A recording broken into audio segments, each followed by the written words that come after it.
Okay, guys, extraction process. What if we had a mixture of these two compounds?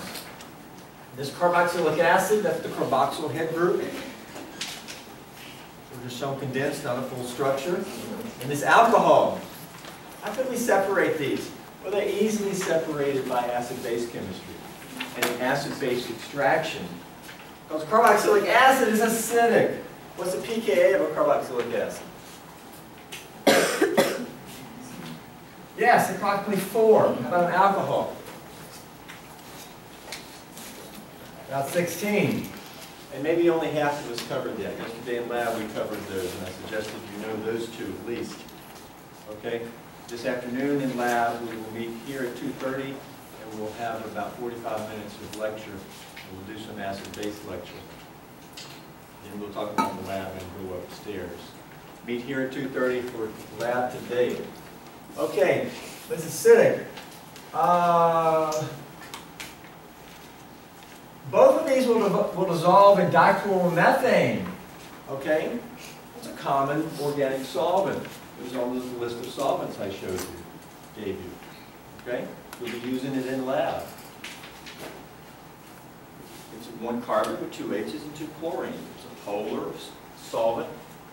Well, I gotta be careful. I actually called it nonpolar on my list. Why did I call it nonpolar? Because it doesn't mix with water. And indeed, we can use it here because we don't want it to mix with water. But these will dissolve there. Now we add in some aqueous. All right, this is aqueous, right? 10% aqueous sodium hydroxide. And aqueous is water, so it's water with sodium hydroxide. That's not going to mix with the dichloromethane. You'll get 2 layers in your separatory funnel. But guess what? There's going to be some chemistry to take place here because the sodium hydroxide is a base and it will deprotonate the carboxylic acid. You guys know what deprotonate means, right? Okay. Did you use deprotonate term in Gen Chem? Remove the H. Just a simple H is nothing but a proton, so we often call it a proton. And H plus is called a proton because that's all it is if you think about subatomic particles.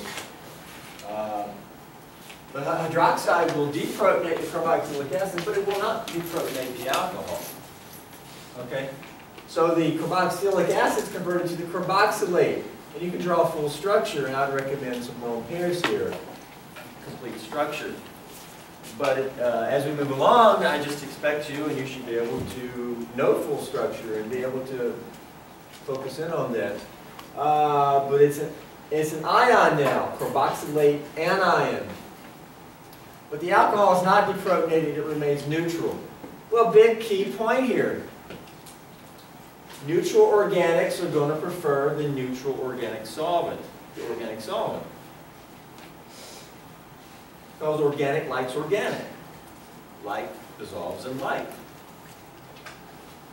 But another big take-home point. Ions, even organic ions, in general are going to prefer water. Ionics prefer water, even organic ionics. Now there's exceptions to that. I showed you exceptions yesterday. We said that most all inorganics or ionics are soluble in water. But I showed you like sodium urate, which causes gout, calcium oxalate. These are ionics that are not that soluble in water. So I showed you some exceptions. But in general, your starting point is ionic is going to be more soluble in water. They'll prefer water. So we are able to partition these. That's a term, partition. Get them to go into different parts. It's analogous to separating them. Partition, separate. See, if I put up some divider here, I would say I have partitioned you guys. 1 part here, 1 part here. Okay. Partition. We can partition the 2 molecules like this. This prefers organic, neutral prefers organic, ionic prefers water. But now you can just separate the layers because you can drain one out into one flask and one out into another. And you have separated the 2 molecules. Okay? That one in this flask, this one in here. Now to get the molecules, you can just remove the dichloromethane, evaporate it. And most solvents you can readily evaporate. That's why they're good solvents. If you can't evaporate the solvent, that's bad news. You don't want to use such a solvent. You want to use solvents you can evaporate. If you evaporate it, you'll just be left with the alcohol, which probably will not evaporate. Up here, how do we get this away from the water? Well, water can be hard to evaporate. What you can do is, I don't know if it's shown here. It's not shown here. But if we take this, and it's dissolved in the water, and by the way, this is very applicable to just solubility. Okay? Neutral will dissolve in organic. Okay, that's the starting point. But the main thing here is ions. If you can get the molecule converted to an ion, then it will prefer the water over something else. It will tend to dissolve in water. But if we take it back to neutral, and the benzene ring, by the way, can be abbreviated as phenyl. That's pH, phenyl. I'll draw out full structure. How can we convert this back to the protonated version, the neutral version? How can we do that? What would we want to react it with?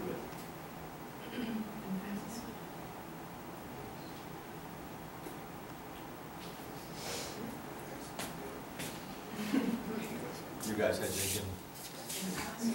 Oh, thank you. Okay. What's your favorite acid? I recommend a strong acid to throughout the equilibrium. Okay, react this with HCl. Okay. Let's draw in full structure here. How about that? This is. Can we draw the carboxylate, the bonding in? Yeah. Okay. Well, these electrons react with the H. These electrons move here. The oxygen now has the H. What did we create? What's the other thing created here? Chlorine. Cl. How many lone pairs on it? Well, there's 3 here. 4. There's now 4 locable. That's a minus charge. Okay? So what sits with this? What balances that? The Na+. The sodium, which is what in all this? Yes, the spectator ion. It just was there. It was watching. Okay, yeah, your spectator ions, often they're just omitted or, yeah, it's here. It's just spectator ion. Now, when we do this, if the neutral is certainly not soluble in water, which is sort of our starting point, this is going to want to separate from all this water. And what might it do? It might precipitate once you convert it back to the neutral form. And precipitate shown with a down arrow. Did you do that before? No? Okay. Well, down arrow indicates precipitate. Up arrow indicates gas, right? All right? So, it might precipitate because this is all just adjusting, ultimately adjusting your pH, but you're adjusting your acid base. Because under basic conditions, this is going to be soluble in water, because it's an ion, an anion. You take it back neutral, precipitate. So that's applying it to solubility lab type of stuff. Okay? Did any of you guys yesterday have something precipitate when you kind of took it from acid to base or the other way? Yeah. Okay? Because you took it from an ion to a neutral.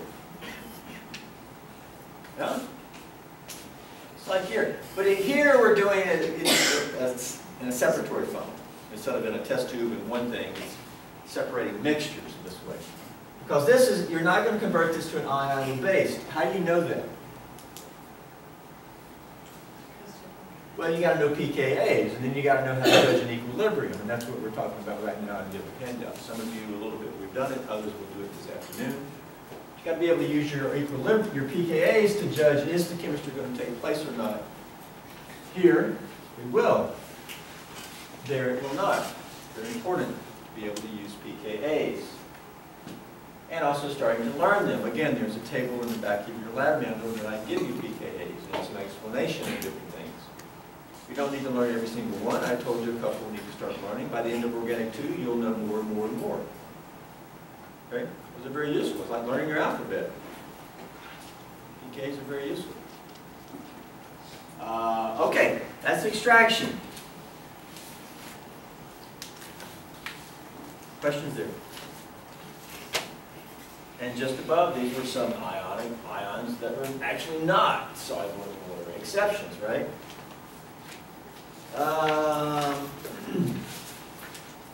Some good applications here, all over the place. Good practical chemistry here.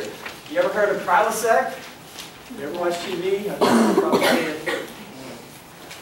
used for gastric reflux, acid reflux, I think, yeah. Here it is, here's the molecule. Ever heard of Nexium? Yes. What's the difference in the two? What's the difference in the two? One's a neutral molecule, and the other one is, it's actually an ion. Where at?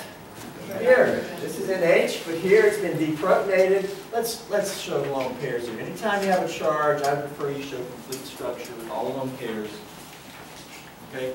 Because at that point, this becomes sort of the business end of the molecule. There, okay?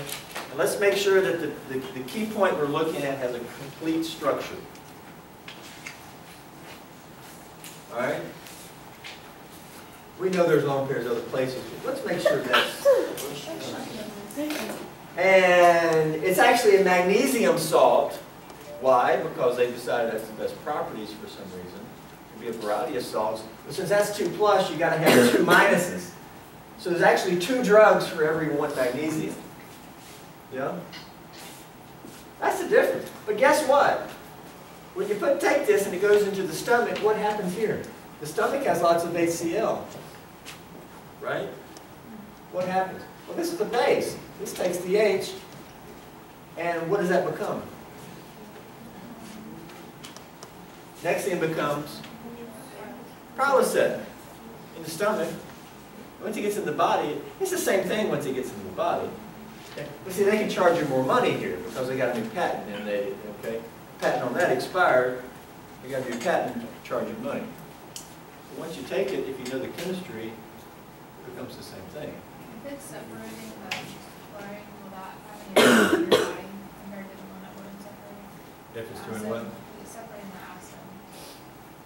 Would it have Well, it is going to decrease the pH a little bit. It's removing acid, but that's negligible, I would think. There's plenty of acid around. I mean, if you take something like Tums or something, an antacid, it's like magnesium hydroxide. But you're probably not taking enough. But guess what? Maybe actually that's how they got a patent. Maybe that's what's acid reflux. Maybe they like to remove some acid. So maybe that helps too. So they're giving you sort of the basic form. But in the end, you can get that generic and cheap, or used to. This may be generic as well. But this don't cost you more money because this came later. Okay? But it's acid-base chemistry. Question, which is more soluble in water of the two shown there? The neutral or the ion? Okay? It's just showing you again. Yeah, I would expect this to be more soluble. And maybe that's how they got a new patent. It had to be something new about the drug. Maybe Nexium actually dissolves faster in the stomach because it's already an ion. So, and if it dissolves faster, then the onset of action may be faster. Maybe that's how they're claiming a new patent. All right? It's got the same name. Do what? It's got the same name except they added an S to it. As somoprazole. Oh, okay. I've never quite noticed that. I see something else is different there. This is racemic. This is probably the S enantiomer. S. They just put S in front of that. But instead of just writing S, they spelled it ES, because ES sounds like S. You often see a lot of stuff in names that relate to the chemistry. Good, I've never really noticed that. You can read through this. This is a nice application of lots of things, physical properties, IMFs, van der Waals, okay? You have to read through it to see what it's all about if you're interested there. The one on the back, okay? Here, yellow, yeah? I got this? I have the yellow version. This is very interesting. It's actually sort of a pronounced example of solubility and how it can be changed as a molecule changes. In this case, we're increasing the amount of hydrocarbon. Now that up there is shown generically. A lot of times we can do that. Sort of here. And then an R group is going to indicate some generic. It can be variable. And the R group has to be defined somewhere else. Okay? Some type of carbon group. Where is it defined? Down here. When R is methyl, that means there's two methyls here. Two R's. Two methyls. Okay? So tertiary aniline. When R is methyl, and this is partitioned between cyclohexane, a hydrocarbon solvent, and water. Very nonpolar, just hydrocarbon, very polar. But when this is methyl, the compound prefers to be in the water. It's called methyl red. It's red when it's a solid, but when you dissolve it, it's actually yellow. And because you can see the color here, you see it prefers the water. And I got to sneeze here in a minute. If you change the R groups to ethyls, what starts happening?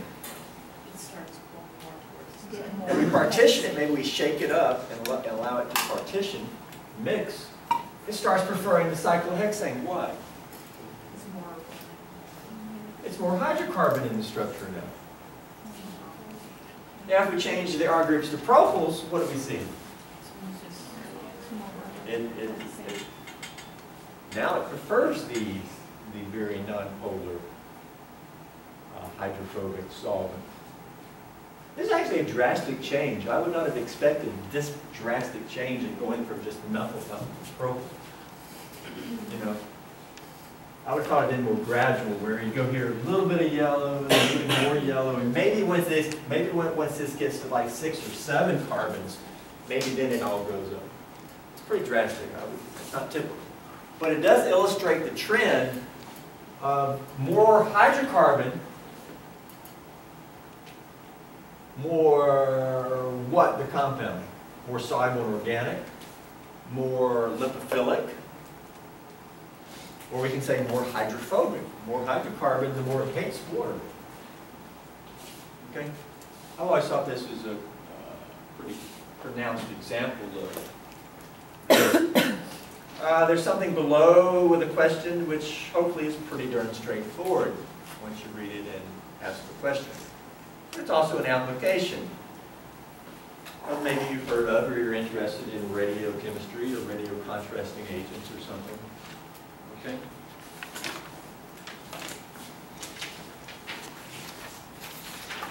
Most of the applications can be very straightforward, but they give you relevancy and show you where this can occur.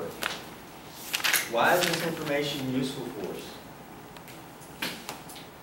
What are you going to be doing, you know, in 5 years? And how can you use organic chemistry?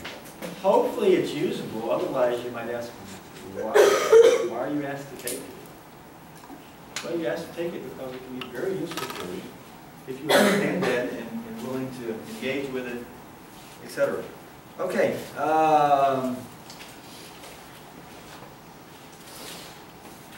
Acid-base handout. Let's see what we can say there.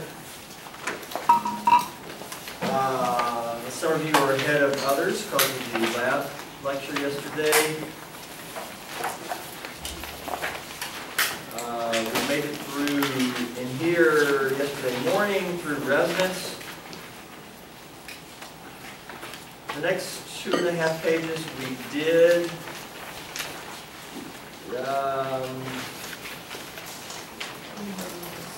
I don't think I'm going to say anything here. I need to have lecture with the other half of you guys this afternoon. And then tomorrow, together, we'll finish this up, pull it all together. Okay? think that's what we'll do here. Any questions about the acid base?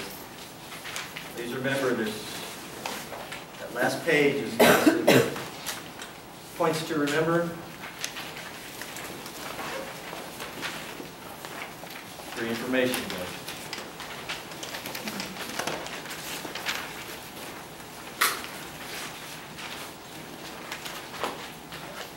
All right.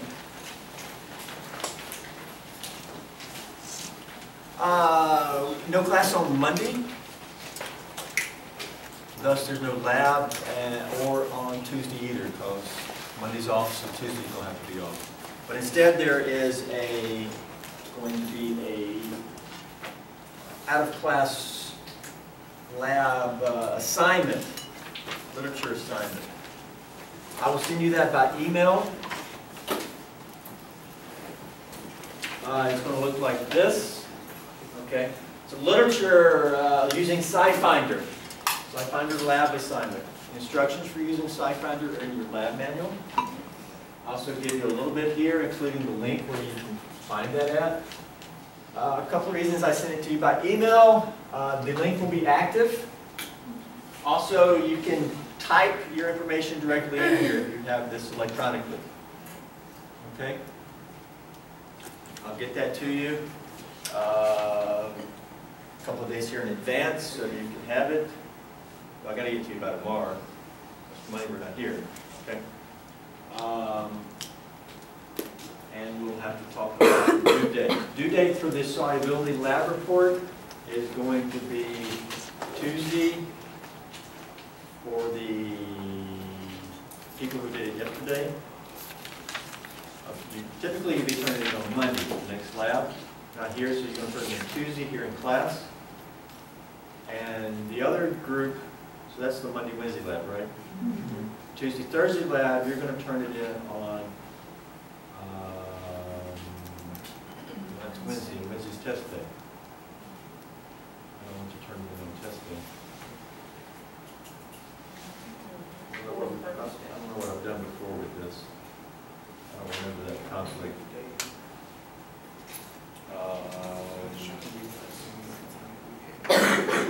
Yeah.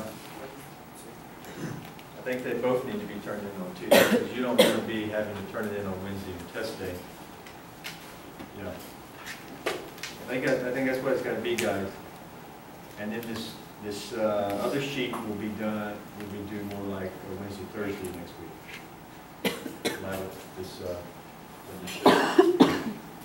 I can continue to think about that, but right now the solubility lab report is going to have to be turned in Tuesday here in class for everybody. Okay. I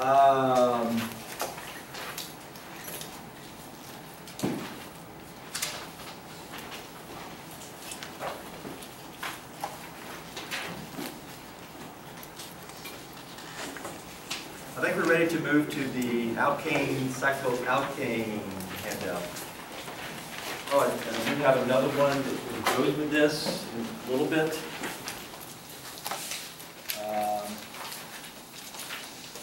I'll just have one stack, just work it all the way around.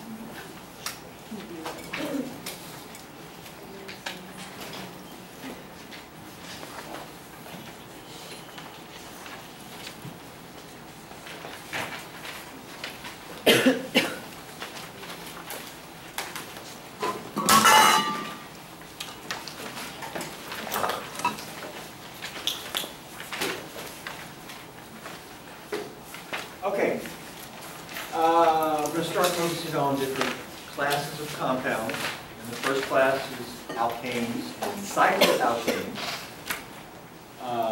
basically hydrocarbons. Okay, but we can also have other parts. For example, in this drug here, we've got a cycloalkane. You see it? It's a cyclohexane, right? So we can sort of focus in on that a little bit. It doesn't mean there can't be things attached to it. Okay. So we can't just call this drug a pure hydrocarbon. But it has sort of a pure hydrocarbon ring. You get what I'm saying? A portion there. And there's some questions here about that type of question that we've seen. And we hope we'll be able to answer. Next, in this nomenclature, right? This here. Right, and prefixes. And what prefixes did I tell you you had to know? 1 through 10. 1 through 10? Okay, 10 being decade, like a decade, 10 years? Okay, yes.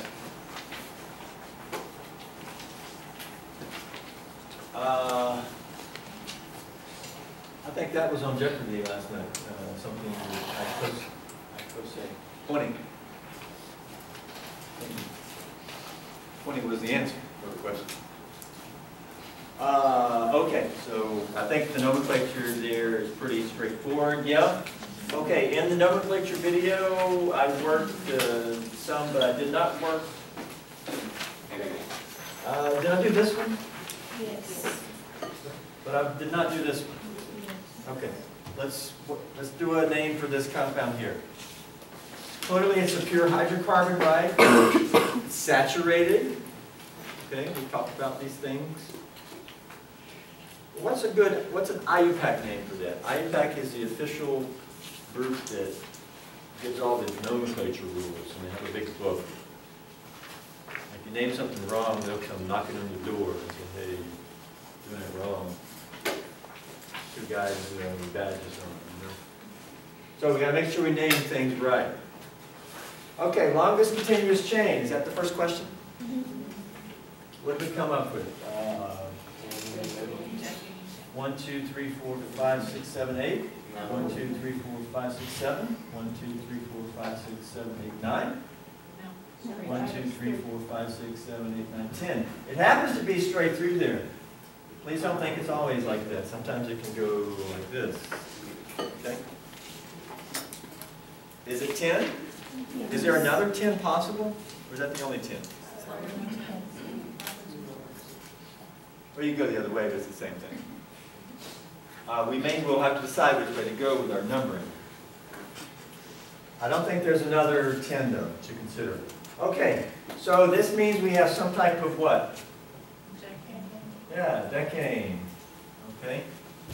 Well, what is on the decane? Because there's something on there. I circled the decane. It is an alkane, right? It's all alkane, so we've got decane. If we had a carbon-carbon double bond in it, it would be a decene or a decene. I don't often pronounce the other. Which one is it? But this is an ane. It's an alkane. What's on there? Basically, I circled it. We have this group. What is this group here? 1, 2, 3. It's a propyl. Did I hear butyl? We're not counting the carbon of the decane. What's coming off of that? 1, 2, 3 coming off. It's a straight propyl. Sometimes called an N-propyl. We're not going to use that here because it's not necessary. But sometimes you'll see the N. N meaning straight chain. Normal. Normal meaning straight chain. We don't have to use that here with IUPAC. What's up here? It's a 4-carbon fragment, but it's not a straight N-butyl. It's a branched. How do we do this? This is a complex sub. It's a sub with a sub. What we have to do is, coming off, same thing down here, coming off 1, 2, 3. The longest continuous chain down here is 1, 2, 3. There's nothing else. What's the longest continuous chain up here? 1, 2, or 1, 2, 3. 1, 2, 3. So this is the sub, this is the main sub, but it's a sub with a sub. Because what is on that sub? A methyl. So it's actually another propyl, right? When it's a propyl with with a methyl. So how do we name that? Well, for subs coming off the main chain, the first carbon coming off the main chain is always 1. So that means this is 2 and that's 3. So where's the methyl at? At the 1 of the propyl. And we do that 1-methyl propyl. Okay? We're going to eventually put that in parentheses. So that's what that group is. It's a sub with a sub. It's a propyl with a methyl with the 1 position. 1-methyl propyl, it's a complex sub. This down here is just a propyl. So it's a decane with these 2 things on it. But what's the numbering of the decane? Well, we want subs to have ultimately the lowest numbers. Whichever way you number it. Now the end is always 1. But is it over here or over here? If it's over here, that's 1, 2, 3, 4, 5, and 6 are your subs. If it's over here, 1, 2, 3, 4, uh-oh, 5 and 6 are your subs. Uh-oh, they're the same. Now what if one way was 4, 5 and the other way was 5, 6? Which way would you go? 4, 5, 4, 5. But we got the same. So how do we decide when we got the same? Alphabet. I think it was listed alphabetical. Which comes first? M or propyl? Methyl propyl. So we want that to be the lowest number. That means, what's the 1 in? Here. 2, 3, 4, 5. The thing that starts with M is the lower number, and then the P becomes 6. 5 and 6 is the lowest you can get. So here's our name. We put how do we list these names? Alphabetical. Yes, sometimes I have to think about that. It's listed alphabetical. So 5. It turns out we're going to list the 5 first, but not always. The only reason we're listing this first, not because it's 5, the lower number, but because it's M. At the 5 position, we have a what? A 1-methyl propyl. That's at the 5. We got something at the 6. What is that? Propyl. We don't need parentheses there. Parentheses typically are around complex. And then decane. And that's just continuation there. All one word. Propyl decane.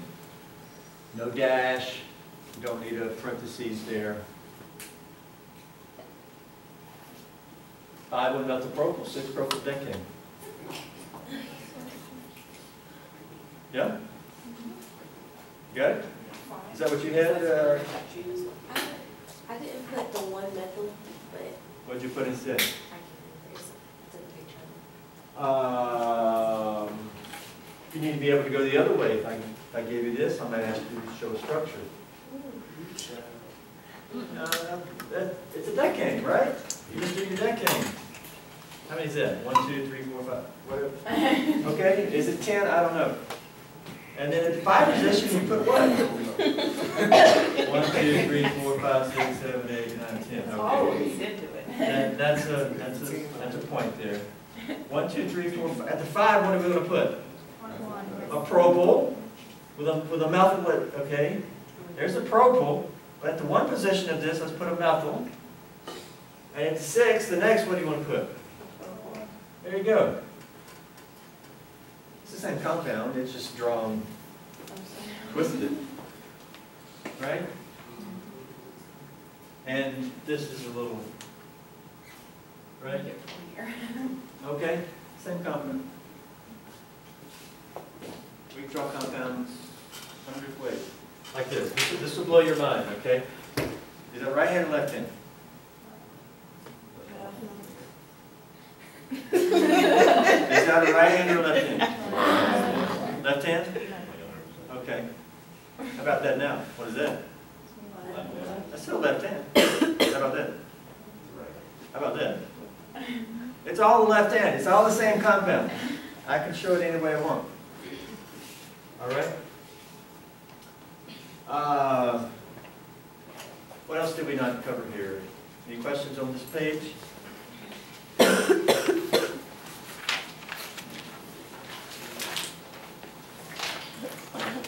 Okay. Okay, nomenclature for the test. You need to know the first page and alkyl halides. We did not name one of those, did we? I probably did these three and not that one. Didn't do this one. Anybody got a name for this one? Anybody have a name for this guy? Longest continuous carbon chain. 1, 2, 3. 1, 2, 3, 4, 5. Yes. Is there another 5? Yeah. Just straight across the side. Okay, I agree, but that's, to me, that's the same thing. Because this is symmetrical here. 1, 2, 3, 4. Either way you go, 5. Okay, you're going to get the same thing either way. Whatever you circle is the main thing, you're going to get the same exact name. Trust me, do it yourself, okay? Pentane. What is on our pentane? A methyl There is a methyl here, yes, very good. and iodine. How do you name those? Chloro and iodo. Chloro and iodo. Iodo, okay, Okay. so that's what. Chloro and iodo. What's the numbering of the pentane? Again, either way we go, we got a tie. If we start here, we have subs at 2, 3, and 4. If we start here, we have subs at 2, 3, and 4.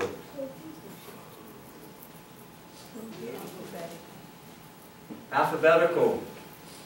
Either way you go, chlorine will be in the middle. You want to have the I be the lowest or the methyl be the lowest?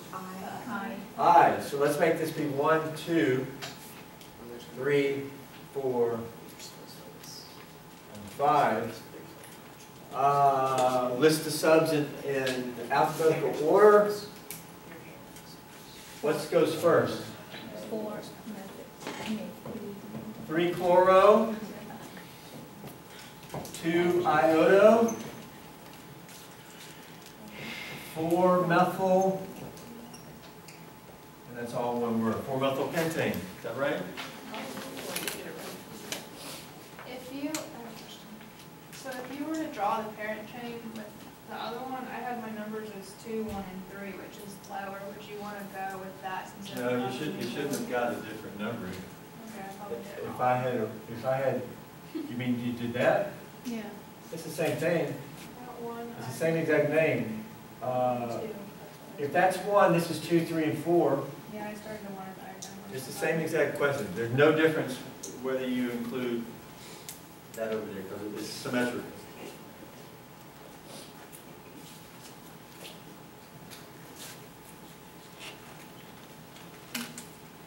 Okay, so that's, now I think I told you in the video, that's for test 1. I gave you some additional, just to sort of show you some trends, okay?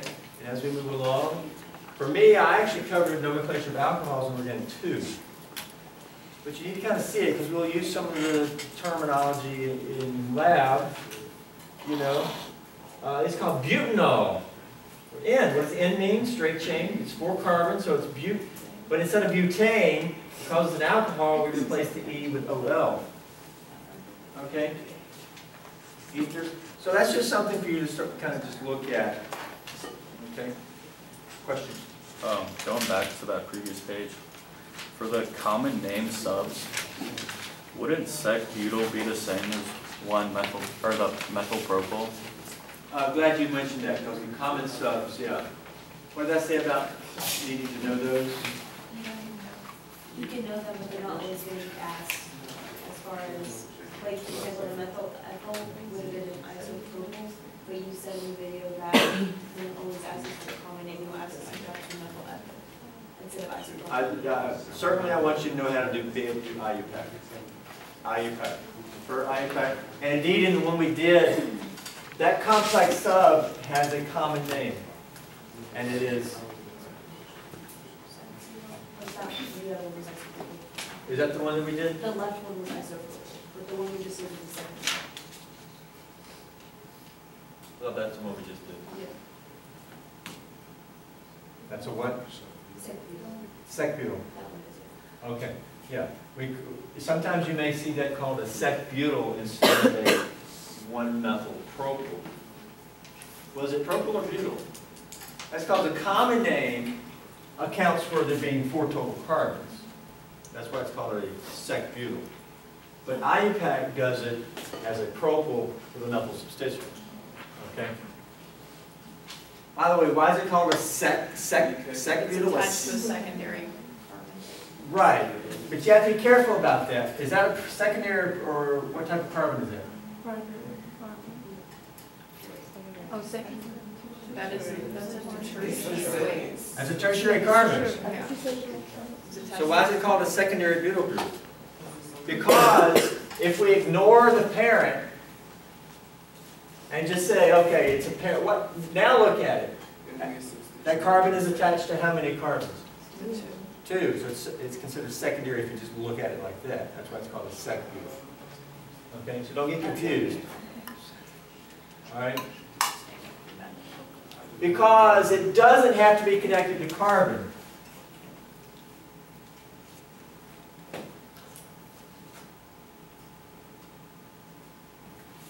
Isn't it also the sec-butyl group? Yeah. Well, there it is, a secondary carbon. Because it's not, because what it's attached to is chlorine. That may be called sec-butyl chloride. As a slang name for it. Okay. So just be careful about that. That's why. You see, if I cut it off, that's secondary. If this is a carbon, it becomes tertiary, but it's still called a sec-butyl group. The isobutyl group, the thing that connects to the main thing over here is actually primary. When that's secondary. You gotta be careful though again. See what I mean? If these are carbons, then that's actually a second. Anyhow, I don't want to confuse you too much there. We'll see a tert butyl a good bit.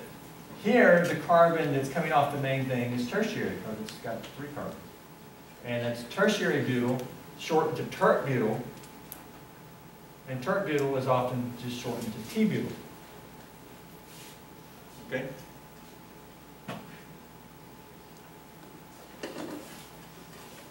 Now that's isopropyl. And there's only one. You can't have anything else. These are all... See, the propyl... No. The butyl has 3 different variations. Didn't even show the straight butyl. The straight propyl only has 1 variation. And it's an isomer of propyl, so it's called isopropyl.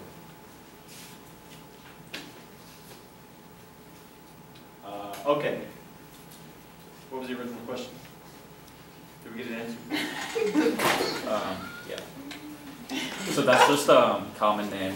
Like when you say IUPAC, you want us to do the methyl ethyl. Correct. Yeah. Occasionally, I could give you and say common names of acceptable. You could use them. But the question may say common names not acceptable. That means use IUPAC only. Okay. Certainly, I would know IUPAC. And these, you pretty much need to know those too. I mean, you could be asked that along the way somewhere. It's pretty straightforward. This is not a propyl, it's an isopropyl. These are not butyls. You know that's sec-butyl because it's just the carbon coming off. And the way I told you, it's done. That's secondary carbon. And then for sec-butyl, and then the tertiary butyl has a tertiary carbon.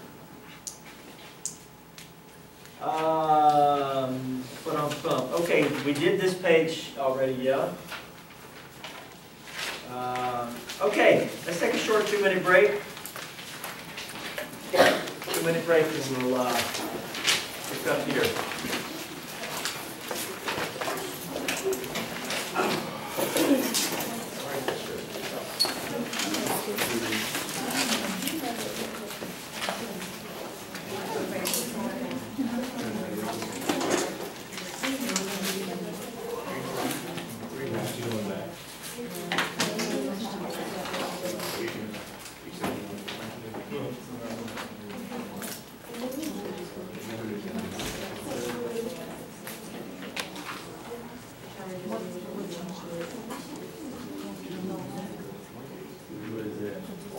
Oh, the structure? Yeah. I finished it.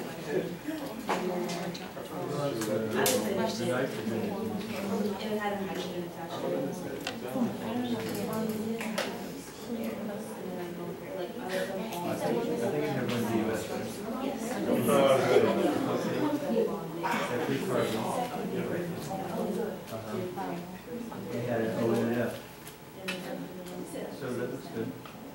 as long as you got, I mean, Oh, yeah. H.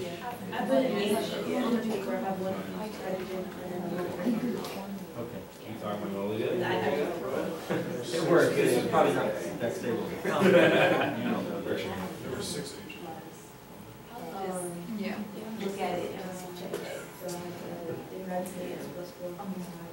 See, to me, I don't even need to think about how many H's. If I know there's one DUS and two carbons, if I draw a structure with one DUS, it should have the right one. And then I was confused on the one question you were asking about, it was like,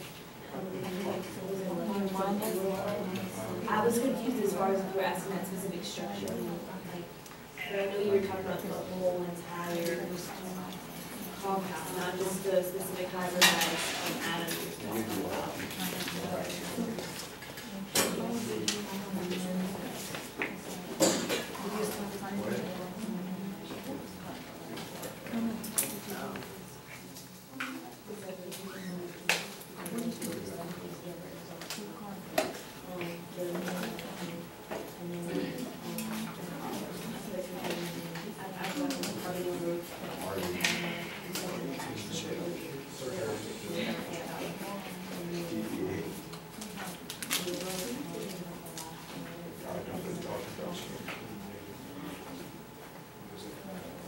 Okay, guys.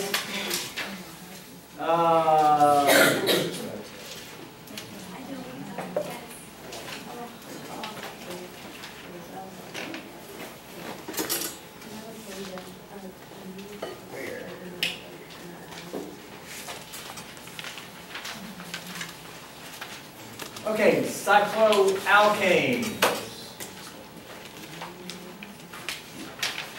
Overview of them.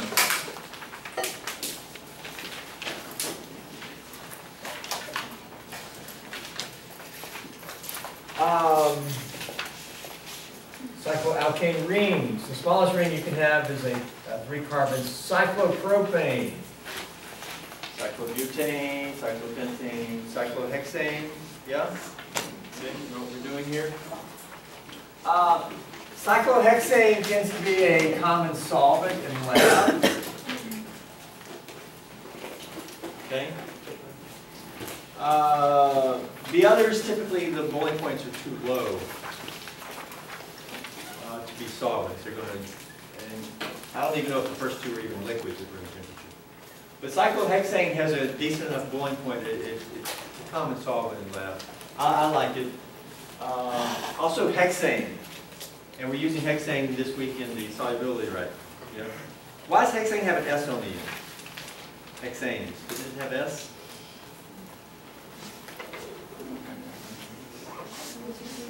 Did it have an S on the end or not? Okay. What does the S mean? Okay. Hexanes is a mixture of hexane isomers. Okay. It's not just pure N-hexane. It's got some isomers in it. It's just cheaper. Okay. And it effectively is just a hydrocarbon with all six carbon isomers. So it's not pure N-hexane. That's what the S on the end means. But hexane and cyclohexane are actually two common hydrocarbon solvents. Of course, larger rings are possible. One important thing about these two have what's called ring strength. All right.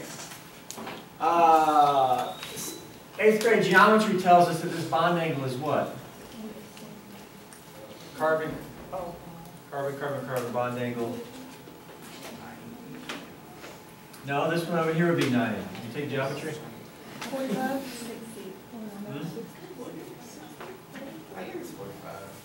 Okay, isn't it 60 degrees?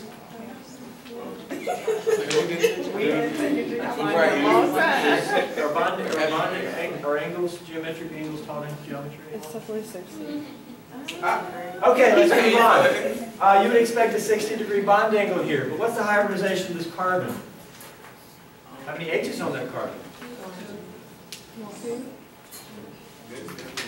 Okay, there's 2 H's on the carbon. The formula is C3H what? Yes, 6. You see 1 degree of unsaturation. Okay, it's not C3H8, it's C3H6. Everybody here? Good to go? Okay, there's 2 H's here. What hybridization do we expect from this carbon? sp3. What bond angle do you expect here? 109.5. Is it 109.5? No, it looks like 60 from 8th grade geometry. Oh, I'm sorry, 9th grade geometry. I had geometry in 9th grade. Oh, that's your problem. All right. It wants to be 109.5, but we, chemists, or nature, or somebody has forced these carbons into a 60-degree bond angle. You think the carbon is happy? Not that happy. It's called ring strain.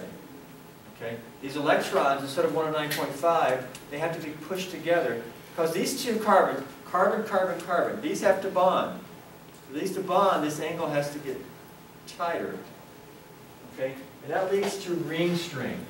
Now, there's a difference between the angle, interatomic angle, and the orbital angle. And I think that's what's shown down here. No, it's shown somewhere. Maybe it was in another handout. At the bottom somewhere, show some angles. No, that's on the next page. Next page, okay, at the bottom, okay, yeah. If you just look at the atomic angles at 60, but actually the orbitals are not like that. The orbitals are really 104. Don't be 104. It's not that much different from 109.5. It's because a sigma bond is head-to-head overlap. Well, guess what? It doesn't always have to be. Because if the atoms are like this, maybe the overlap is like that. Is that a sigma bond? Which is better? Head-to-head or more like that? Well, what is that? It's not quite head-to-head. That's a weaker bond. Okay? It has to be weaker because the atoms won't allow it to come head-to-head overlap. A weaker bond is going to be higher energy. Okay? So there's multiple things that can go in there, but okay, there's a difference between exact angle of the atoms versus what the orbitals are actually doing. All right? But in the end, these first two have ring strain. When we get over here, 9th grade geometry tells us that this is more closer to 109.5. Okay? These carbon angles here. It turns out that 5 and 6 is actually your best size ring.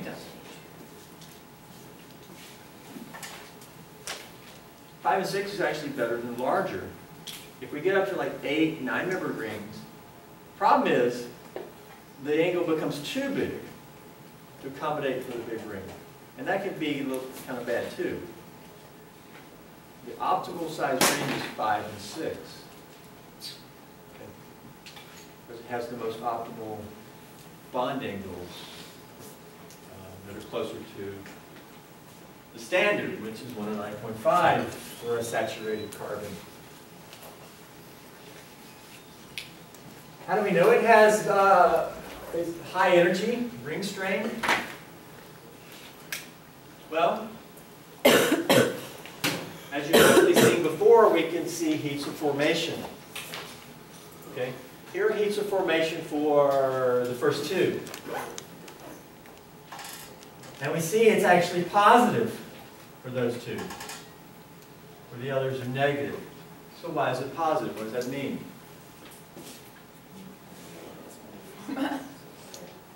You guys looked at heats of formation before. It was a tone thing, I think. Yeah? What does positive heat of formation mean to you? When the compound was made, Energy needed. somebody? Energy required. Energy was required. How much energy? Well, plus 12, plus 16. But when these are made from what? Made from the elements, right? Energy. Energy is released. Because a lot of times, because when you bring all these carbon atoms together and make a covalent molecule and all this good bonding, the system loses energy. That's typical. But here the system gained energy. Why did it have to gain energy? It had to gain energy because it's like this. Hey, I want to force my hands together, but I can't do it. Can you help me do it? She is supplying energy. She just gave me a lot of energy. She put energy in.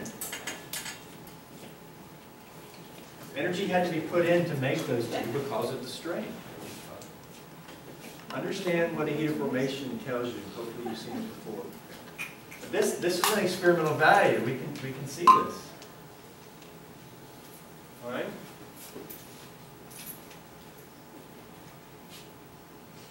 All right. Intro to dye-substituted cyclohexanes. In this case, I have, well, what happened to mono-substituted? Well, there's really nothing there to discuss. Everything is pretty straightforward. Key thing is when you have two. Okay, let's look at this. In this case, I have two methyls on the cyclohexane. First off, what's the name of this? Name that compound. 1,2 dimethyl cyclohexane. 1,2-dimethyl cyclohexane. Name this one.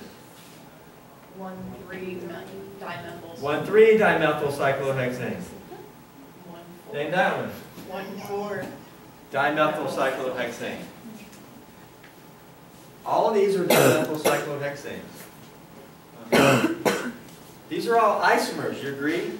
Yes. We can call that the 1,2 isomer because it's 1,2. 1,3 isomer, 1,4 isomer. What type of isomers are they? Well, I put it right there. Constitutional. What's the definition of constitutional? The same formula. They all have the same formula. Yeah, all of these is what? CAH what? 16? They're all three same formula, but they have different what? Different Properties. Different properties. Physical properties. Yeah, but that, I don't think that's the definition we want to state. What's, okay? All right. Okay, you need to know what a constitutional isomer is. They're all constitutional isomers.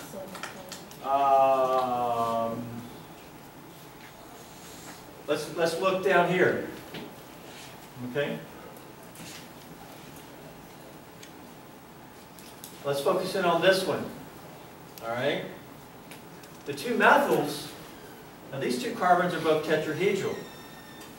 That's tetrahedral. Two in the plane, one forward, one back. Here I got the methyl forward, I got the methyls forward. Here I got them both back. These are called cis isomers.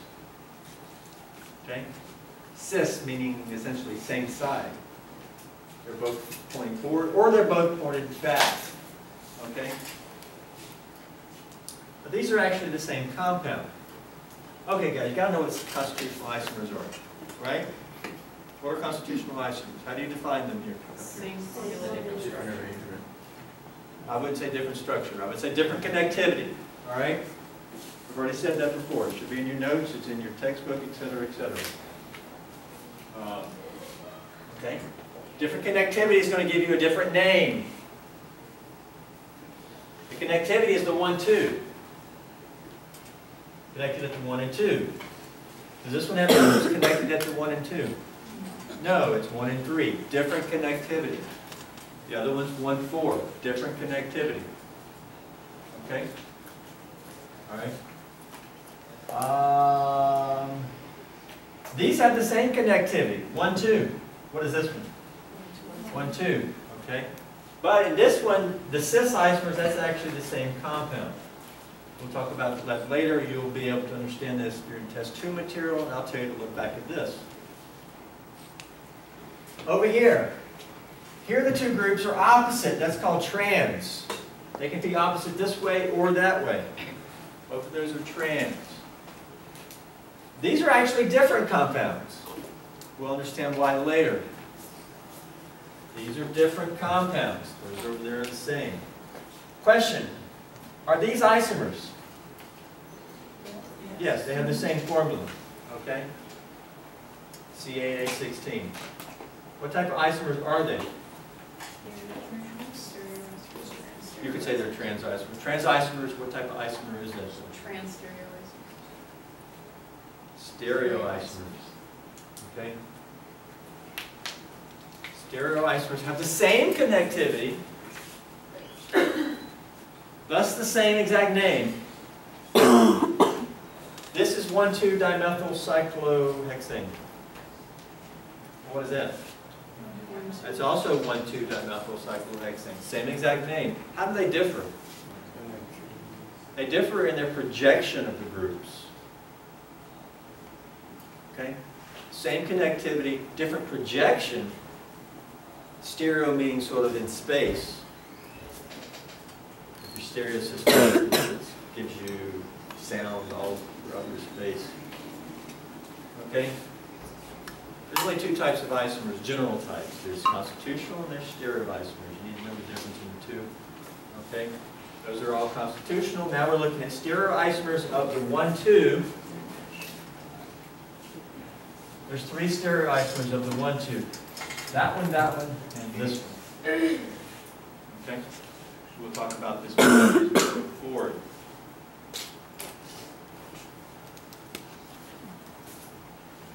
All right?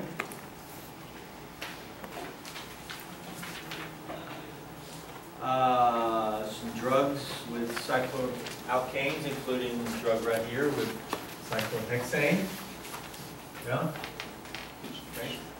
Cyclobutane, cyclopropane bonded to a 5-membered ring. That's not a hydrocarbon ring, but it's nitrogen. Lots of examples. There's actually a lot of drugs that contain a cyclopropane ring. That being Cipro, which is on the DQ page. Yeah.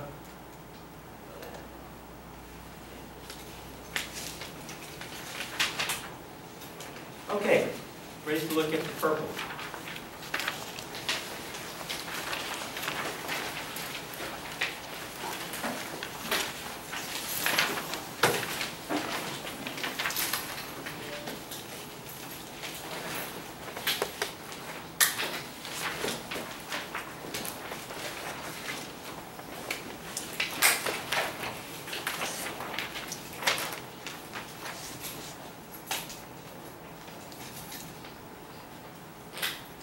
All right, we're going to look at rotation of molecules, alkanes, conformations of alkanes and cycloalkanes. We'll start with just alkanes, non-cyclic.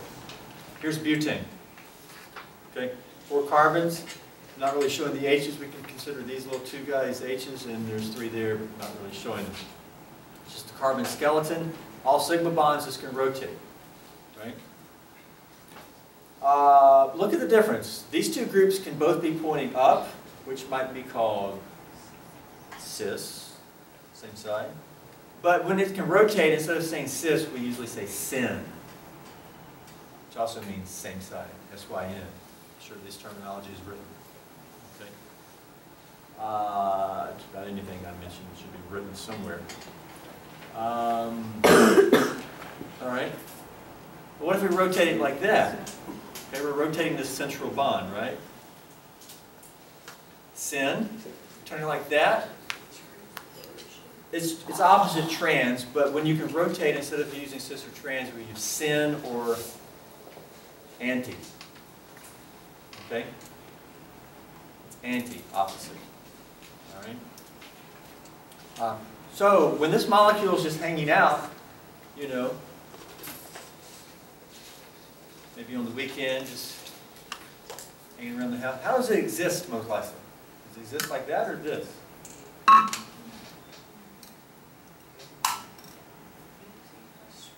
Well, these groups are sort of interacting up here. And there they're further away. Okay? And further away is going to be preferred. Because this is electrons. Electrons sort of want to avoid each other, unless they're doing the magical bonding. So anti is preferred. And by the way, this is called different conformations. The syn conformation, the anti conformation, conformers. Sometimes it's also called rotamers, because we're rotating. But conformers, that is much more common of a term. Okay? What about that? That's not center anti. What can we call that?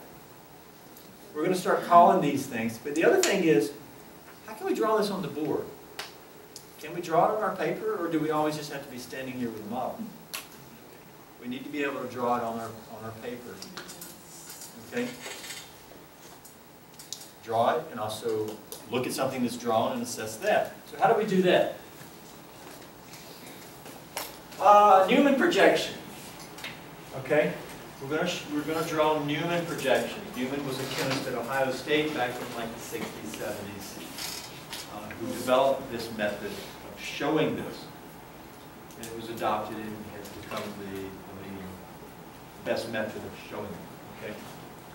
We'll do that. What did we say up here? I think I said all that. Okay. And we'll look at the stability, the energy. I already told you that's better. When I say better, I'm saying it's lower in energy. That's lower in energy. That's a lower energy conformation than that. That's higher energy because the electrons are now like experiencing this high energy clash. Okay. Now we also have the other handout. Mine's golden. I think you printed your own, or everybody got it? Okay, some of you got the golden one.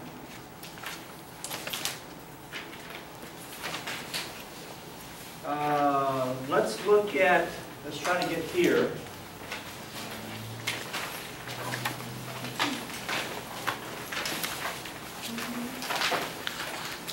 And we're also going to try to get here. Now let's look at ethane.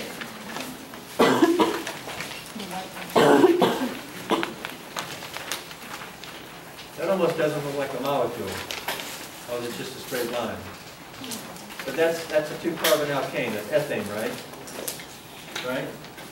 If we draw this all out, what do we have? We have H's. Got 3 H's, yeah. 3 H's. Okay.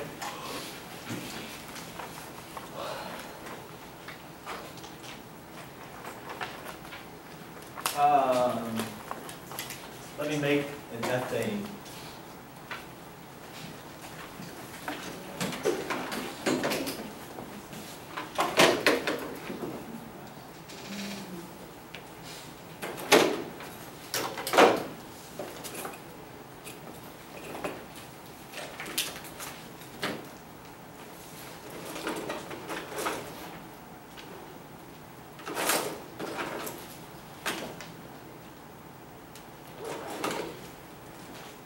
Okay, we'll consider this. And in this case, these 2 are carbons. But then these 3 on each end, let's consider these actually H's, okay? So carbon with 3 H's, carbon 3 H's, and all this other thing. Now we know that's tetrahedral. So we could have 1 up, 1 down. The other 2 should be forward and back, right? And a better view of that, I think, would be here. This looks more of showing the tetrahedral nature. Yeah. In the plane, 1 forward, 1 back. Same thing over there. How can we draw this on the board and get a better 3D view? We're going to draw it like this on the board. Looking down the 2 carbons. Okay. And in the front, what do we see? I see a carbon with 3 H's. That's the front. Everything else is behind that. Now the rear, we're going to kind of show back there. So let me kind of just do this and let's see if it makes sense. What do we see here?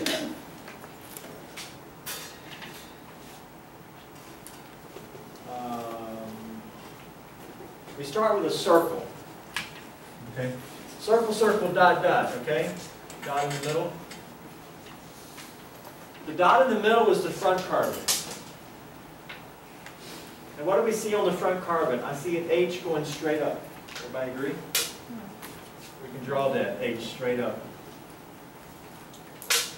Now, these H's are coming a little bit towards you. We're not going to be able to do that because the board, okay. All right. I see an H going over here. Everybody agree? That one? And then I see an H coming over here. That's the front carbon. That's this, but we just don't have the circle. But you need the circle and the dot.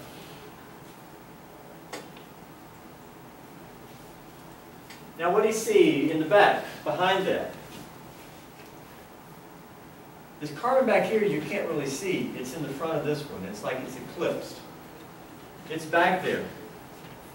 Almost like consider there's something hiding the back there. What do you see in the back though? You see those if you can look back there. You can't see that carbon, but can you see these H's coming out? Yes. It's kind of like that. You can't see back there, but you can see the H sort of sticking its head down there, and we do that there. We draw it from the outer circle.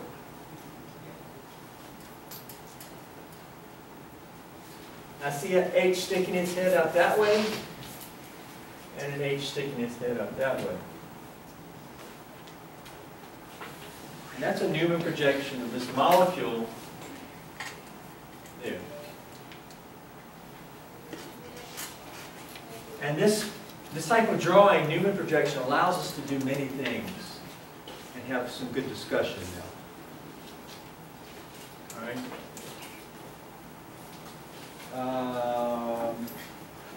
Now, by the way, this is called a sawhorse projection,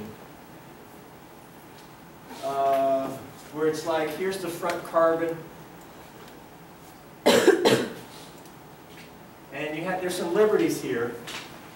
Can you see that at all? That H is up and that one's down. You see, this has to be bent like that, that bent like that. The bond angles are not quite right. That's called a sawhorse. I'll never talk about that again, but you may occasionally see it. Maybe the book talks about it a little bit. More common is what we'll be doing with the Newman projection. Okay.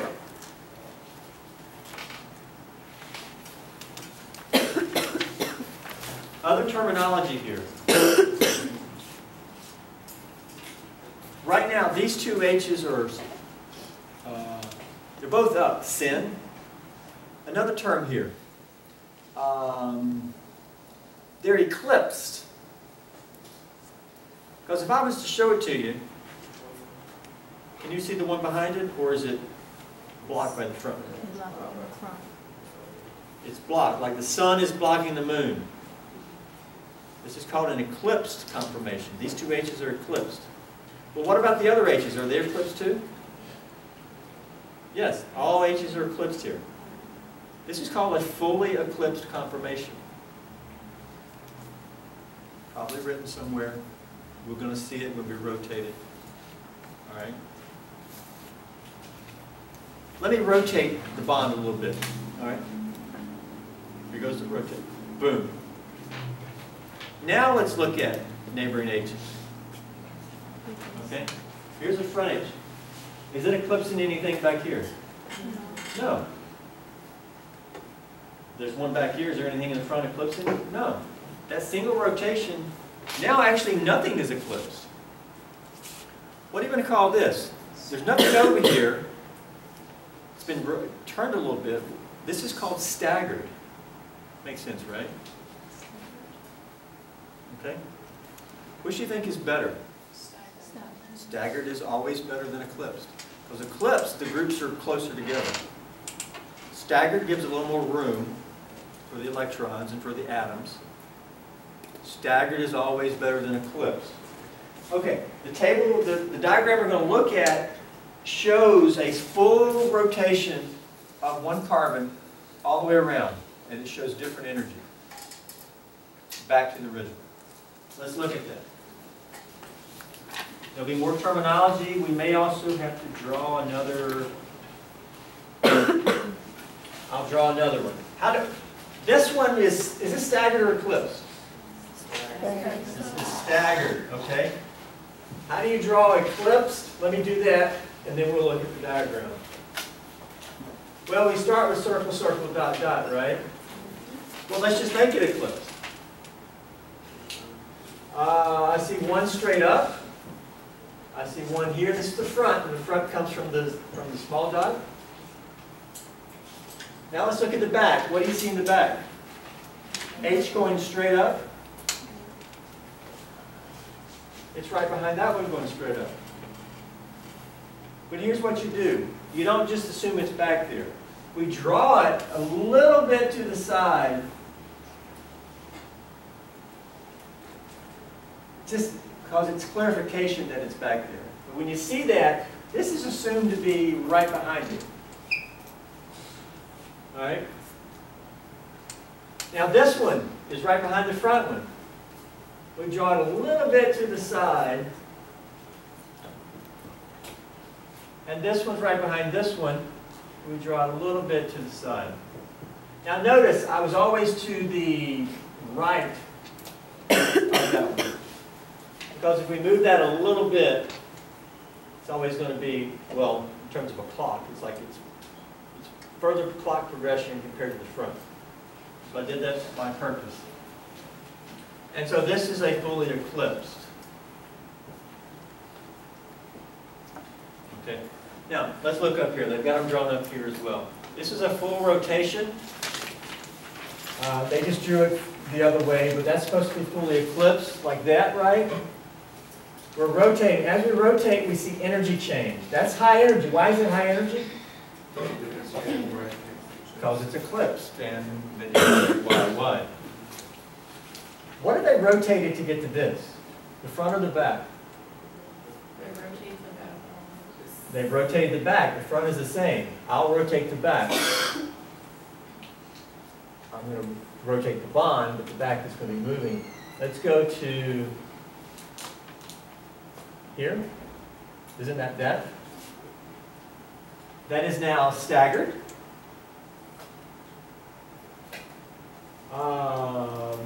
Keep track of that one. That's the one we're going to rotate it all the way around until it's back up top. Let's rotate it again. And we get back to what? Eclipse. And this eclipse is the same as that. Is there any difference from the original? No. H is an H. That's identical to that. So we go back to the same energy level. Then we rotate again. And we get to here. And that's the same as this was. Same energy. By the way, as it rotates, there is an energy there because it's like, okay, rotate back, rotate, rotate, energy's going up, energy's going up, energy's going up, energy's going up, energy's going up, and bam, it goes up to the highest point. It's going up, it's going up, it's going up, bam, to the highest point. Okay, then we can come again. This is the original carbon. That there. And then we come again, and we get there. And that's back to the original. By the way, each time I rotate, I'm rotating how many degrees? I go from there to there. 60. It's 60. I'm rotating 1, 2, 3, 4, 5, 6 times. 6 times 60 is 360. 360 is a full rotation. Typically, you rotate 60 degrees when you do this. And a 60-degree rotation takes you from, in this case, eclipsed to staggered. We can better call it this: fully eclipsed to fully staggered.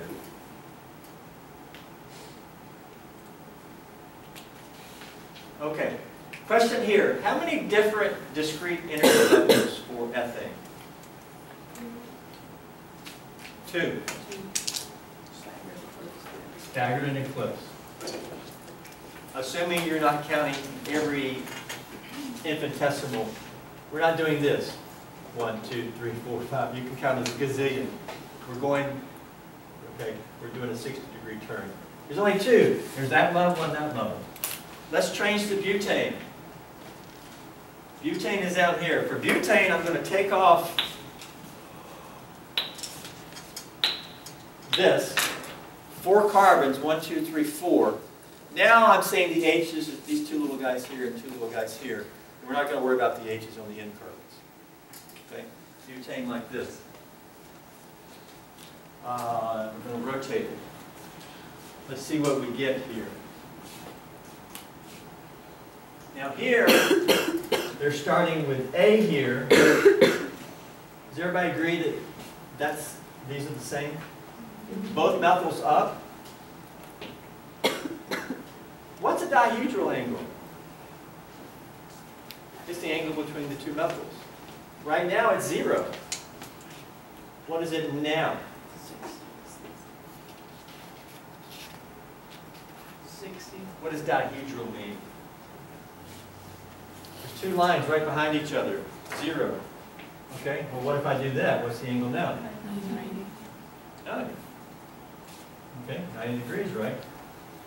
We call it dihedral when these 2 are not in the same plane. Here we go. Write it down. What's the angle? 0. Okay? What if I turn that one like that? It's 90. It's just 2 different planes. If I make it one plane and bring them together into the same plane, see the 90? All I'm doing with a dihedral is separating it into 2 planes like this. Okay? 90 degrees. But the original, they're right on top of each other. They're like 0. We'll do that again. Where's my mom? Remember we rotate 60? What's rotating here? The front carbon's rotating here, correct? Okay. We rotate 60 degrees because that's normal rotation. By the way, the original, how can you describe that? Other than a 0 degree dihedral angle between the methyls. Eclipsed. What other term have we used? They're both straight up. Sin. Okay. What do you want to call this? Staggered. Nothing is eclipsed. Not even an H. That H, there's nothing over there straight up. Nothing in this molecule is eclipsed. It's completely staggered. Let's focus on these groups here. Because they're sin, both straight up. That would be anti straight down. What do you call this? It's called gauche. Gauche is German or French or something to the side. The side. Okay. Sin, anti. That's a gauche conformation. A gauche is a specific type of staggered conformation where your 2 big groups are to the side. How does energy of B compare to A? It's lower energy. Lower because it's staggered. That was eclipsed. Staggered is always better. We come down in energy. Let's keep rotating. We're going to rotate this all the way around. We go to gauche. Now let's rotate another 60. What do we have now? It's actually now eclipsed. The front H is eclipsed with the back methyl. But it's not as bad as that, because there the 2 methyls were eclipsed, big groups. It is eclipsed, but it's not as bad. So it goes up in energy, but it's not as bad as A.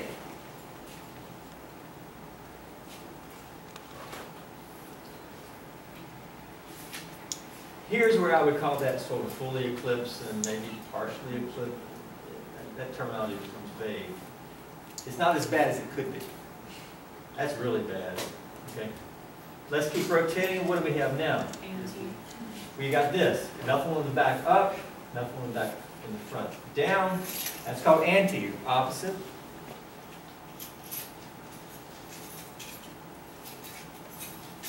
Sometimes students want to call this trans. But when you can rotate, it's better to use sin and anti rather than cis or trans. Anti's the best. You see how low we went lower energy? Let's keep rotating. We come back to Eclipse, but it's not that bad eclipse. It's actually just like over here. I wish they had relabeled this as...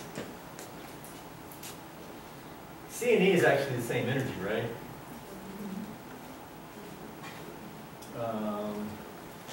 Rotate again, what do we have? Gauche, is it gauche or gauche? I don't speak German. Anybody know? I always say gauche. Have you pronounced it gauche before? That's what my other teacher kept yelling at us about. I don't even know if she speaks German, but she got mad when we said it otherwise. When you said gauche?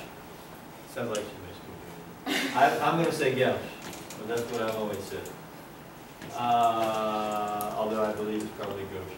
Okay, so it's gauche, and we know where that's going to sit compared to the others. And then we rotate more. What are we back to? We're back to this. Back to the beginning. How many different energy levels here? 4. It's actually 4. You got the A level, this level, that level, and that level. There's actually 4 different levels here. You can see it, where the original one only had 2. Because in the original one, you kept sort of repeating. Because there's 2 methyls here, you've got other conformations that are possible. Other energies possible.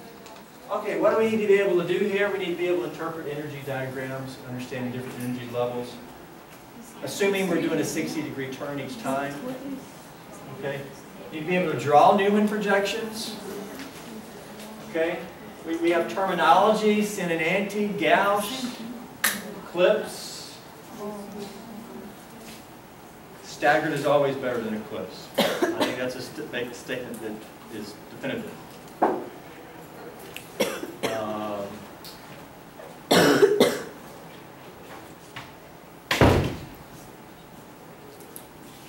Okay, questions here that have come up. For practice, questions like this. Show the following in the lowest energy Newman conformation. We'll do the first bit real quick, then you can do the others later on, and we'll look at them tomorrow.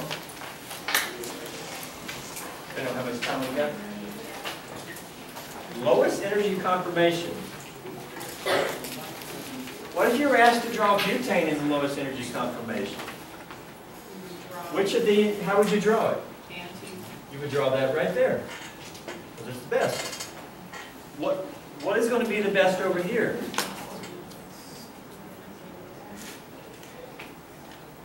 Well, here's the answer. Your biggest group's anti. Make sure your biggest groups are anti. And that's going to be the best. At least for me. There can be some gray area. But, okay, that's the goal. Does it give any other directions? Yes. Looking down the 1,2 bond. That's, see here we're looking down this.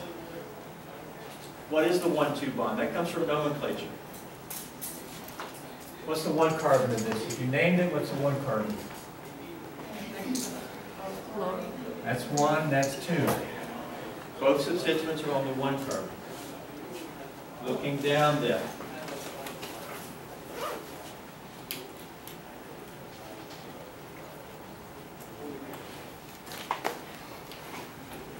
Okay.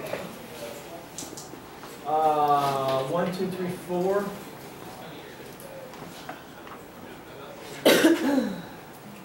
We can actually make the molecule chlorine green.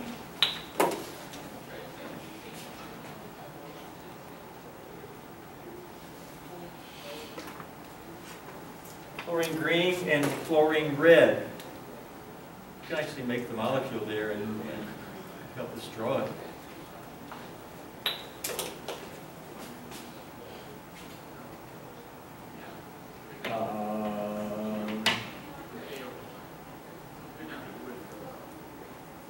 One, two, three. No.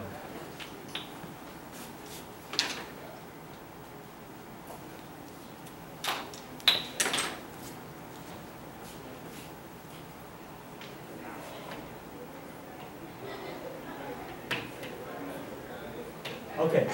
Carbon, carbon, carbon, carbon, fluorine, all in the plane. Fluorine going back, green going back. All that's in the plane. What's coming forward on carbon 1? Undrawn hydrogen is coming forward. You see it? Okay, that's that little guy right there. Okay, we want to look down the 1-2 bond. Was that 1, that's 2? Okay? Well, there it is. Draw that on the board. 1, 2 in the back. Here's how I'm going to do it. I'm not going to use models because you're not going to, I want to teach you how to do it without models. Models are going to slow you down. We can do it when we're maybe studying or, okay, trying to examine it. Here's how I'm going to do it. I'm going to stand here, and I'm going to look through here, down to 1, 2. Okay? I'm looking down there. Here's 1, and over here, there's 2. What's on 1? I see a fluorine coming straight down to my feet. Fluorine straight down. Okay? I'm standing up there. That's me, up there. What's to my left, going behind the board? Chlorine is going back. All I'm doing is drawing what I see. And I'm drawing it here. Chlorine to the left. What's coming out at you? Undrawn hydrogen. If I'm over here looking down 1, 2, and the H is coming towards you, it's on my right. Hey, I see an H on my right. I'm trying to draw it, but I'm drawing it here. Hey, I see an H on my right. This is what I'm seeing. Let's look past that. Let's look at carbon 2. I see something going straight up in the board. What is it? It's the alpha group. There's the carbon that's back there, and then there's an alpha group coming off of it. Okay, we can make that as long as we want. We're just focusing on 1 and 2 carbon here, looking down to 1, 2. What else is on 2? 2 undrawn H's. One's coming forward, one's going back. The one coming forward will be on my right, and the one going back would be over here. There it is as drawn. Is that the best conformation? What's the biggest group on the front carbon? Chlorine. As the halogen gets bigger, we're going to consider it a bigger group. What's the biggest group on the back? H, ethyl. Ethyl. Right now, the 2 biggest groups are not anti. What are they right now? They're Gauss right now. We want to rotate this. Let's rotate the front. We want the ethyl and the chlorine to be anti, right? You can rotate the front or the back. Doesn't matter. If I rotate this, the chlorine moves here. Where does the F move? Here. Where does the H move? Here. I rotated the front. The back is going to stay the same.